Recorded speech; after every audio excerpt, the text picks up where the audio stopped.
तो क्या थी वो एक चीज़, क्या था वो मुद्दा? वो था नमक। हाँ, वो था सॉल्ट।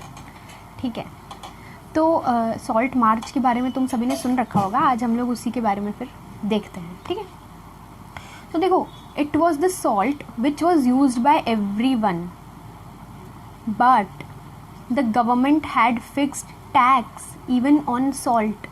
Just imagine. तो Gandhi ji found it very repressive. Gandhi ji को ये बहुत ही अत्याचारी लगा कि नमक जैसी चीज़ जो हर एक की थाली में होता है, हर एक के खाने में होता है, वैसी बेसिक सी चीज़ के लिए भी आपने टैक्स लगा कर रखा है। उन्होंने, जो वायसराय था लॉर्ड इरविन, उसको कुछ डिमांड्स भेजी। ठीक है, so on 31 January 1930 Gandhi ji sent a letter to Irwin. Lord Irwin, Irwin क्या है उस वक्त? वायसराय है। ठीक है, head of the British India. The letter contained 11 demands. उन्होंने 11 डिमांड्स रखी। ठीक है, उन 11 डिमांड्स में जो है पीजेंट्स यानी कि किसानों से लेके तो जो इंडस्ट्रियल वर्कर्स हैं, ठीक है, उन तक, मतलब बहुत सारे अलग अलग तबके के लोगों की डिमांड्स थी। ठीक है, now the demands were such that all the classes of the society could find themselves in the United movement. तो वो डिमांड्स ऐसी थी कि हर एक तबके का व्यक्ति, चाहे वो गरीब हो चाहे अमीर हो, वो अपने आप को उस यानी उन डिमांड्स के साथ जुड़ता हुआ देख रहा था। इन सारी 11 डिमांड्स में सबसे अमेजिंग जो डिमांड थी वो थी सॉल्ट टैक्स हटाना। ठीक है, अब ये सॉल्ट टैक्स क्या था? So abolish the salt tax. Why salt and what was salt tax? So why salt, नमक क्यों? So it was consumed by rich and poor alike. ठीक है, सॉल्ट की कोई क्वालिटी नहीं होती है। ठीक है, it is a very important item of food. It seems to be very small item but it is the most important part of food, isn't it? तो गांधी जी को सॉल्ट में क्या इशू दिखाई दिया? तो मैंने तुम लोगों को जैसे कि बताया था कि उन्होंने टैक्स लगा के रखा था, and because British government had monopoly. Monopoly का मतलब होता है एकाधिकार। अब मैं एक्सप्लेन करती हूँ उसको। British government had monopoly over production of salt, means no one else can produce and sell salt.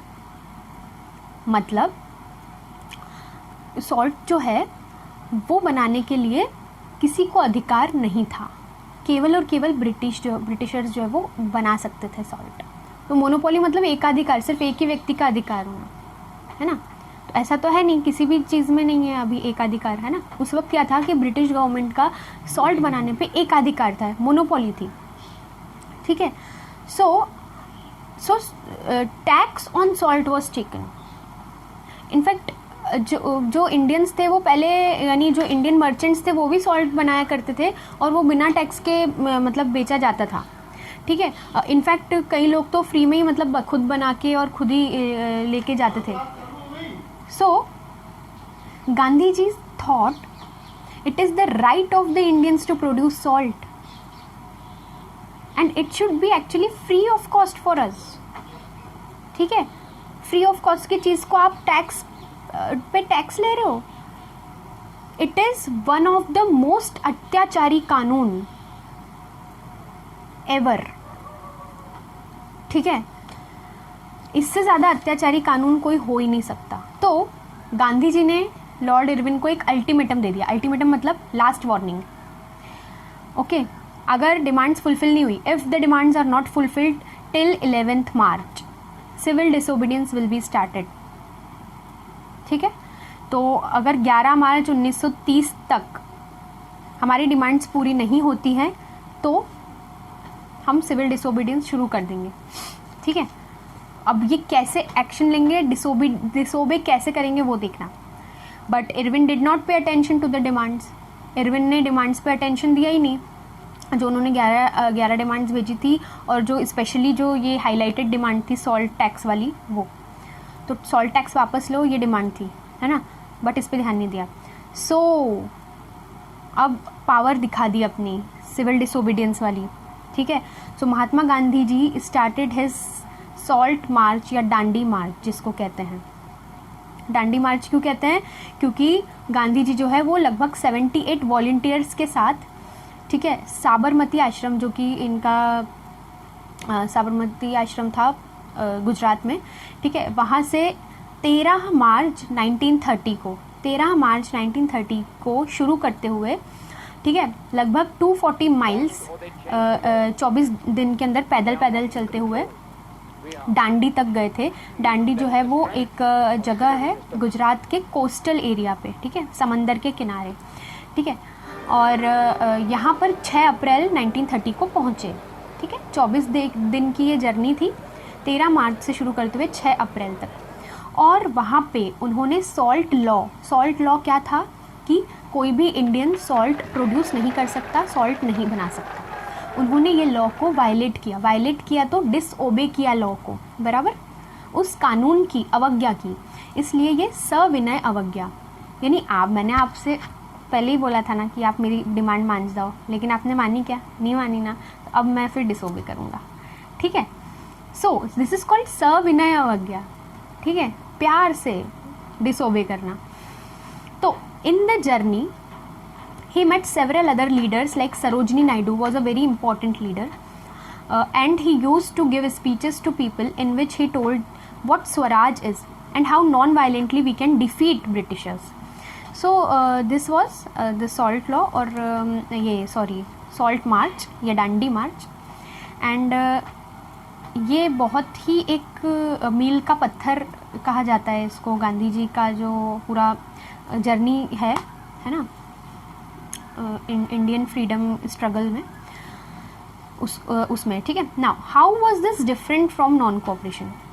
जो सॉल्ट मार्च में सॉल्ट मार्च था, सिविल डिसोबीडियंस था, ये कैसे डिफरेंट था नॉन कोऑपरेशन से, ठीक है। So actually it was an addition to non cooperation movement.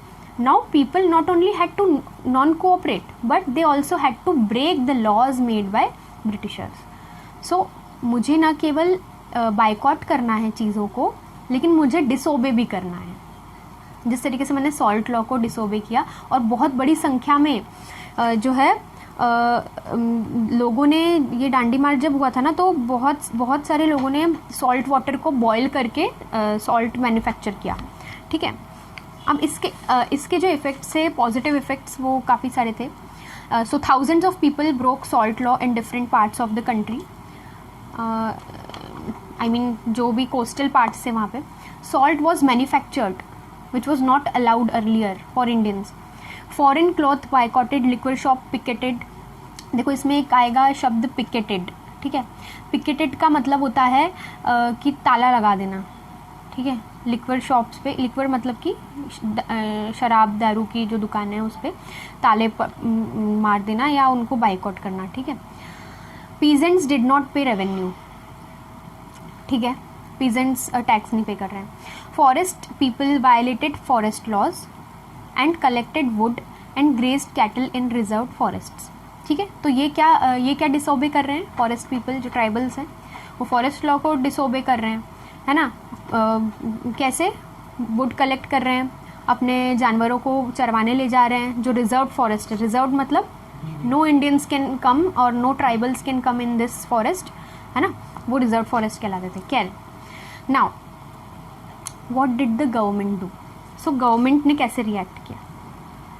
तो जब भी इस तरीके के यानी जब लोग बहुत सारे सड़कों पे आ जाते हैं, है ना, तो सरकार डर जाती है. ठीक है. ब्रिटिश गवर्नमेंट जो है वो डर जाती है क्योंकि वो बहुत कम संख्या में है. ठीक है. उनके पास डराने का सिर्फ एक साधन है, वो है बंदूकें, बॉम्ब, लाठियाँ. ठीक है. हमारे पास इसके अलावा भी अहिंसा भी एक हमारे पास साधन है डराने के लिए. ठीक है. सो गवर्नमेंट वॉज वरीड, डर गई. They had to arrest the leaders. मैंने तुम्हें पहले भी बताया है. ठीक है. लीडर जो होता है वो पूरे के पूरे जो मास होता है, जो लोग होते हैं, उसका एक सेंटर होता है, सेंटर पॉइंट होता है. लीडर गया, बिखर जाएंगे लोग. Violence spread in many places, violence भी स्प्रेड हुआ। When Gandhi ji was arrested, Gandhi ji को भी अरेस्ट किया गया, कई बार अरेस्ट किया गया गांधी जी को। वर्कर्स इन शोलापुर, शोलापुर एक जगह है महाराष्ट्र में, in Sholapur they attacked all British buildings. Government further violently suppressed the satyagrahis, है ना।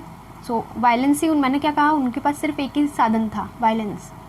Government okay women, children and everyone were beaten, everyone was beaten. More than 1 lakh people were arrested, more than 1 lakh people were arrested। देख लो कितना डर गए ये लोग, ठीक है। 5 मार्च 1931, है ना, दांडी मार्च 6 अप्रैल को ख़त्म होता, यानी 1 साल बाद लगभग, जब गांधी जी ने देखा कि फिर से वायलेंस स्प्रेड हो रहा है, तो उन्होंने फिर से जो है मूवमेंट को वापस ले लिया, ठीक है। और गांधी जी ने लॉर्ड इरविन के साथ, यानी जो कि वायसराय था, बार बार बता रही हूँ मैं ताकि तुमको भूले नहीं, ठीक है, इरविन के साथ एक समझौता किया। पैक्ट मतलब समझौता करना, यानी कि भाई तू मेरी कुछ डिमांड्स मान ले तो मैं अपना आंदोलन बंद कर दूंगा।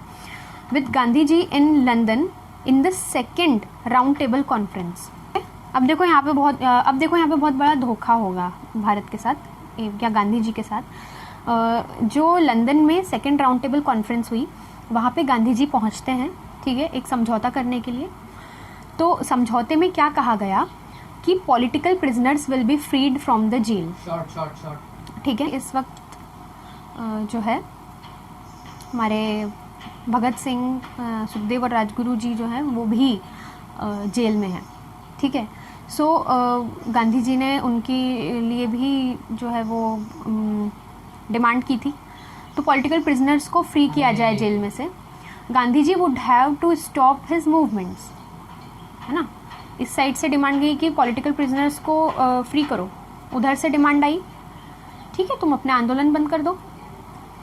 तो गांधी जी इससे सेटिस्फाई नहीं हो पाए, ठीक है। तो जब वो वापस आए, when he return from London, ठीक है, जो गांधी जी ने वापस लिया था मूवमेंट, वो गांधी इरविन समझौते के तहत लिया था, ठीक है। तो समझौते के अनुसार जो जितने भी कैदी थे उनको तो छोड़ देना चाहिए था ना अंग्रेज़ों ने, क्योंकि गांधी जी मूवमेंट बंद कर चुके हैं, तो इरविन को, प्रिजनर्स को रिलीज़ कर देना चाहिए था, छोड़ देना चाहिए था। लेकिन ये इतने यानी अपने वचन के इतने से भी पक्के नहीं थे। गांधी जी ने मूवमेंट तो बंद कर दिया, लेकिन इन लोगों ने प्रिजनर्स को छोड़ा नहीं, उल्टा और लोगों को गिरफ्तार कर लिया। तो तुम सुनो, when he returned from London, he was expecting that prisoners will be released, but Nehru ji was in jail, Ghaffar Khan was in jail, Congress had been declared illegal, Congress को इलीगल डिक्लेयर कर दिया। to prevent and stop meetings, to stop boycotts and rallies, new type of measures were taken, ठीक है। तो ये करा इनने। So he relaunched civil disobedience, ठीक है, वापस ले लिया था। अब यार आप नई डिमांड मानोगे तो हम वापस कर लेंगे, तुम क्या समझ रहे हो हमको, हमारे साथ देश की जनता है। He relaunched civil disobedience, but by 1934 it lost its growth. So civil disobedience वापस से शुरू किया गया, लेकिन अब उसकी रफ्तार जो है वो धीमी हो चुकी थी। जब गांधी जी के ये अहिंसक आंदोलन चल रहे हैं, इनके साथ ही साथ कभी ये मत भूलना कि इनके साथ ही साथ जो युवा हैं हमारे, जो युवा क्रांतिकारी हैं देश के, ठीक है, जोशीले क्रांतिकारी हैं, वो भी अपने आंदोलन, यानी वो भी अपने तरीके से क्रांति कर रहे हैं, क्रांति ला रहे हैं और अंग्रेज़ों को डरा रहे हैं, ठीक है। तो उनके बारे में भी हम जानेंगे, और उनके लिए मैं अगली वीडियो में आप लोगों को बताऊंगी।